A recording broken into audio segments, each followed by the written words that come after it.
दोस्तों नमस्कार, कैसे हैं आप सब। उम्मीद है कि बढ़िया होंगे।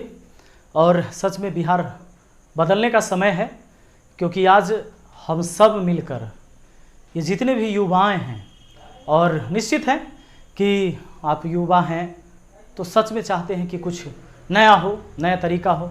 आज सुबह से आपने एक खबर देखा और वीडियो काफ़ी ज़्यादा तेज़ी से वायरल भी हुई कि डीलर के सामने मैंने एसडीओ साहब को कॉल लगाया था। मैं आज जो निकला था अपने गांव में, हमारे पंचायत में 4 डीलर हैं और जहां से राशन मिलता है लोगों को, आप सबको पता है कि ये राशन का जो गड़बड़ी है ये पूरे बिहार में चल रहा है। हाँ, सबको पता ये भी है कि भाई नीचे से लेकर ऊपर तक जो है इसमें खेल होता है और सबका मेल होता है, निश्चित। लेकिन क्या हम ऐसे ही छोड़ देंगे अपने बिहार को? ऐसे ही रहने देंगे कि जो चीज़ जहाँ पड़ा हुआ है उसी तरह रहने दें और हम भी आए राजनीति में तो वैसे ही चलने दो जैसे चल रहा है? नहीं, मैं ये सोच के तो राजनीति में आया भी नहीं था। मैंने ये सोच के शुरुआत ही नहीं करी। मैंने एक गांव से ही, अपने पंचायत से ही क्यों शुरुआत करा? शुरुआत इसलिए करा था क्योंकि सबसे पहले मैं चाहता था अपने घर को बदलना, और बदलने की दिशा पता है मुझे। रास्ते पर चल पड़ा हूँ, सहयोग भी मिल रहे हैं, विरोध भी हो रहे हैं, और निश्चित है कि मेरे अच्छा करने से किसी न किसी का बुरा तो होता है, और वैसे लोगों को तकलीफ भी बहुत ज़्यादा होगा। खैर, मैं ये जानकारी आपको दे दूं कि जब सबसे पहले मैं मुखिया बना था तो हमारा सबसे पहले जो था कि स्कूल का एक वीडियो आपने देखा था कि सबसे पहले मैंने स्कूल के शिक्षकों को बोला कि भाई सब लोग समय से आइए, टाइम से आइए और बच्चों को पढ़ाइए। चाहे व्यवस्थाएं जो भी है आपके पास, जितनी ही व्यवस्था है, हम पढ़ा तो अच्छा सकते हैं। पढ़ाने के लिए तो हम कहीं पेड़ के नीचे बैठ के भी, बिना दड़ी के घास पर भी बैठ के पढ़ाई की जा सकती है। तो जो चीज़ें नहीं हैं उसके लिए सिर्फ नहीं रोना है, जितनी मेरे पास सुविधाएं हैं उसमें भी हमको किसी तरह काम चलानी है। प्रयास रहता है कि बेहतर करने का, हमेशा कि कुछ नया हो। और जब उसी टाइम मैं डीलर सब के पास भी गया था, क्योंकि मैं शुरू से देख रहा था, मैं बचपन से मैं खुद जाता था कोटा में अनाज लेने के लिए। तो मैं देखता था कि माँ जो है सिलाई करती थी तो कितनी मुश्किलों से 10 रुपया 12 रुपया जोड़ कर देती थी, तो एक दिन महीने में जाकर कोटा में से लोग अनाज लेने जाते थे। एक दिन की कमाई से भी नहीं हो पाता था, बड़ी मुश्किल से जुड़ता था। जो गरीब परिवार से वो समझ सकते हैं इस चीज़ को। तो ये ज़रूरत भी उन्हीं के लिए है, जो गरीब लोग हैं उन्हीं के लिए राशन की ज़रूरत है। तो जाता था, वो चीज़ें देखता था। जब मैं मुखिया बना तो डीलरों के पास गया, मैंने कहा उनसे कि भाई अनाज जो आप ले रहे हैं, अनाज जो दे रहे हैं और पैसे जो ले रहे हैं, एक तो अनाज पर यूनिट कम दे रहे हैं।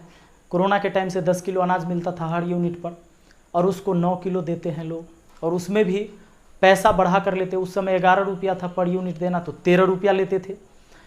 मैं जाकर उनसे बोला कि भाई ऐसा क्यों करते हैं आप? तो डीलरों ने मुझे कहा कि मुखिया जी, इसलिए ऐसा होता है कि वहाँ से हमको अनाज कम मिलता है, ब्लॉक से, है ना, तो वहाँ से अनाज हमको कम मिलता है, जिसके वजह से हम यहाँ कम देते हैं, बुरा में कम रहता है। मैं भी पहली बार मुखिया बना, मैं इससे पहले नॉमिनेशन के टाइम ही ब्लॉक गया होगा, मुझे इन चीज़ों की जानकारी नहीं। उस समय मैंने कहा कि चलो अनाज कम आता होगा तो ये बंदा कहाँ से दे पाएगा, बड़ी मुश्किल चीज़ें हैं।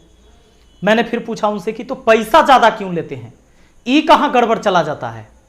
क्योंकि अनाज तो मान लिया कि अनाज कम आता है बुरा में तो आप कम देते हैं, लेकिन ये पैसा ज़्यादा क्यों ले लेते हैं? तो दाएँ बाएँ करने लगे। तो मैंने उनसे कहा कि ठीक है, अनाज आप जैसे दे रहे हैं ये तो चलेगा अभी फ़िलहाल, अब मैं ब्लॉक में पता करता हूं कि इसकी सच्चाई क्या है। और अभी आप क्या करिए कि सबसे पहले पैसा कम करिए, जो सरकारी रेट से आप ज़्यादा ले रहे हैं। तो लोगों ने सरकारी रेट से कम, मतलब सरकारी रेट पर शुरू किया देना, लेकिन मेरे सामने में कुछ लोगों ने आनाकानी भी की, क्योंकि पहले वाले मुखिया जी ये सारे चीज़ें चला रहे थे। इसमें सिंपल है कि मैं भी चुप रहता तो हो सकता हमें भी अच्छा खासा कमाई होती इससे, क्योंकि आप जानते हैं कि एक मुखिया का वेतन 2500 से अब 5000 हुआ है, और मुखिया का डेली का खर्चा 5000 होता है। शादी विवाह, कार्ड साड, चाय पानी, इसी में लोग ऐसे ही गुजारा करते हैं। लेकिन भैया मैं ना तो वोट खरीद कर मुखिया बना, न मुझे जनता को खरीदना है न बेचना है। जब भी करूँगा समाज के लिए कुछ बेहतर करूँगा, जितना ही होगा समाज के हित में होगा, नहीं होगा नहीं होगा, लेकिन जितना होगा वो समाज के हित में होगा। मेरा प्रयास है, और निष्पक्ष भाव से लोगों ने मुझे वोट दिया है। जिन्होंने भी मुझे वोट दिया है, निश्चित है कि उन्होंने मुझसे ना तो कोई एक पैसे का लालच रखा था, ना दारू मुर्गा का लालच रखा था, इसलिए मैं उनके लिए काम तो करूँगा। और मैं लगा, और उस टाइम जब पहले वाले लोगों का बुराई होने लगा कि भाई ये मुखिया जी आए तो पैसा कम करवाएं, इस वजह से लोगों में दिक्कत, फिर सब ने गुटबाजी की, मीटिंग की, जिसमें मुझसे पूछा भी नहीं, और फिर इन लोगों ने फिर रेट तय कर दिया खुद से। मैं मुखिया हूँ, बिना जाने बिना जानकारी दिए हुए, मुझे किसी ने जानकारी नहीं दिया, जो मैंने कहा सरकारी रेट तय करने के लिए मेरे सामने कर दिया। अब बाद में फिर जो बढ़ा के वो ले रहे थे 11 के बदले 13, वो शुरू कर दिया। अभी रेट चल रहा है सरकारी रेट 14 रुपया, लेकिन अब लेते हैं 15 रुपया करके।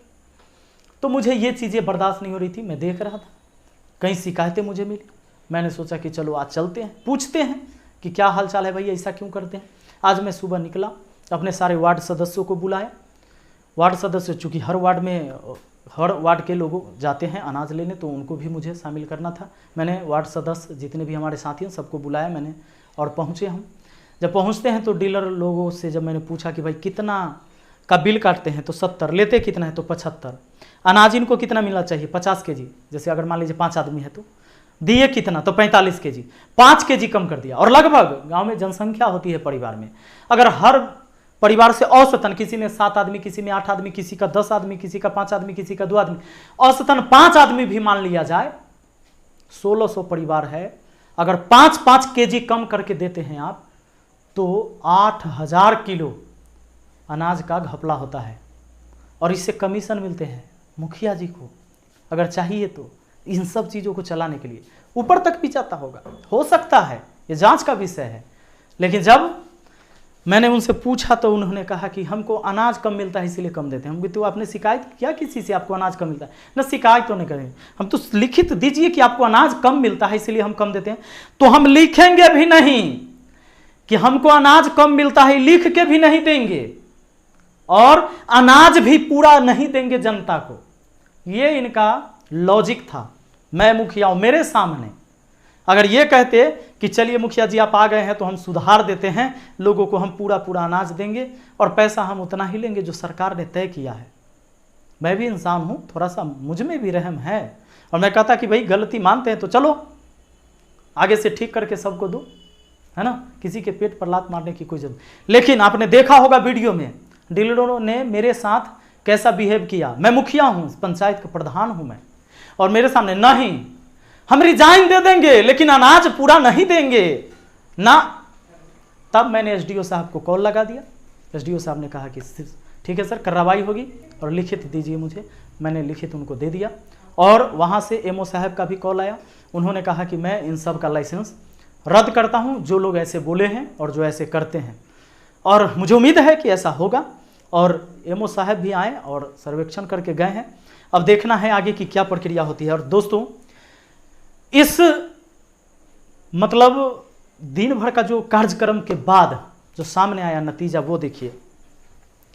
ये एसडीएम, ये जो है एसडीओ साहब हैं सुमित सर, और इन्हीं को मैंने सुबह कॉल किया था। आप यहाँ पर देख रहे होंगे, पॉजिटिव इंडिया एक न्यूज़ चैनल चलाते हैं जो महनार अनुमंडल के खबरों को ये प्रकाशित करते हैं अपने चैनल के माध्यम से। यूट्यूब पर इनका चैनल है पॉजिटिव इंडिया, ये हमेशा पोस्ट डालते रहते हैं, और इनके ग्रुप में सारे अधिकारी जुड़े हुए होते हैं। तो इन्होंने खबर दिया अभी थोड़ा देर पहले कि काफ़ी शिकायत मिलने के बाद स्टेट फूड कॉरपोरेशन के महनार गोदाम का आज आईएएस सुमित कुमार ने निरीक्षण किया। डिजिटली अपलोडेड डाटा के अनुसार स्टॉक सही पाई गई। वहां उन्होंने अनाज के पैकेट का वजन भी तराजू पर चेक कराया, जिसमें सही पाया गया एवं तराजू भी सही वजन बता रहा था एवं अनाज भी सही वजन के साथ गाड़ियों पर लोड किया जा रहा था। जरा सोच के देखिए, ये खबर जब चली सभी लोग जगे भी हैं, और आईएएस सुमित सर जो हैं, और निश्चित तौर पर ये यंग हैं और हम लोगों की उम्मीद है कि भाई बेहतरीन कार्य कर रहे हैं हमारे क्षेत्र में और करेंगे। दोस्तों, एक बात मैं आपको बता देना चाहूँगा, सोच के देखिए कि एक अनुमंडल जहाँ हमारा है, एक ब्लॉक, इसकी दूरी 6 किलोमीटर 7 किलोमीटर दूरी है। मतलब दूसरे स्टेट से अनाज आ सकता है यहाँ तक, जहां पर नाप तोल किया जाता है, सारे रिकॉर्ड दिखे जाते हैं अफसर के सामने, तो वो सही था। लेकिन ये 6 किलोमीटर 8 किलोमीटर दूर से जब सिर्फ पंचायत में पहुंचता है तो बीच में अनाज गायब कैसे हो जाता है? ये कौन सा लॉजिक है डीलरों का? जिन्होंने लॉजिक दिया दूसरे स्टेट से आ गए तो सही पहुंच गया, लेकिन यहां से यहां तक पहुंचने में ये लूट हो जाती है और इसीलिए सबको 5-5 किलो कम दिया जाए। हद हो गई। निश्चित है कि सिर्फ भला मेरा नहीं हो रहा है, मैं समाज के लिए भलाई करने के लिए चला हूं। लाखों दुश्मनों मैंने अरजे हैं, हाँ, वरना अपनी जिंदगी अगर जीना होता तो बहुत अच्छे से मैं कमा खा रहा था, अपनी जिंदगी को गुजारा कर रहा था। अब हमारे खिलाफ जो षड्यंत्र चल रहा है से देखिए, अब बताएंगे तो आपको मजा आ जाएगा कहानी जान के। अब उन डीलरों ने क्या किया कि एक एप्लीकेशन लिखा कि मुखिया जी हमारे ऊपर जो है से गलत इल्जाम लगाए हैं, हम जो हैं सो पूरा 10 किलो अनाज देते हैं और 14 रुपया प्रति केजी के सरकारी रेट है, उसी से हम लेते हैं। और उन लोगों ने घूम घूम के अपने कुछ गुट के लोगों से सिग्नेचर और अंगूठा करवाना शुरू कर दिया उस आवेदन पर। कहाँ देने के लिए? एसडीओ साहब को देने के लिए, कि ताकि हम बच जाएं। एक झूठ को छुपाने के लिए कितना बार झूठ बोलना पड़ता है भाई, बहुत बार झूठ बोलना पड़ेगा। पर क्या होगा इससे? क्या होगा? हो सकता है आप पर कार्रवाई ना हो, कोई दिक्कत नहीं है मुझे, लेकिन इतना तो खुशी हुआ, मुझे ये अच्छा लगा कि कम से कम आपने लिखना तो शुरू कर दिया कि मैं 10 केजी अनाज देता हूं और सरकारी रेट पर ही देता हूं। मैं भी यही चाहता हूं कि आप लोग यही करें।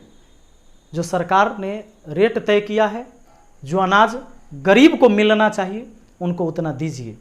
और आप सब से मेरा आग्रह है कि आज इस बिहार को बदलने का समय आ गया है।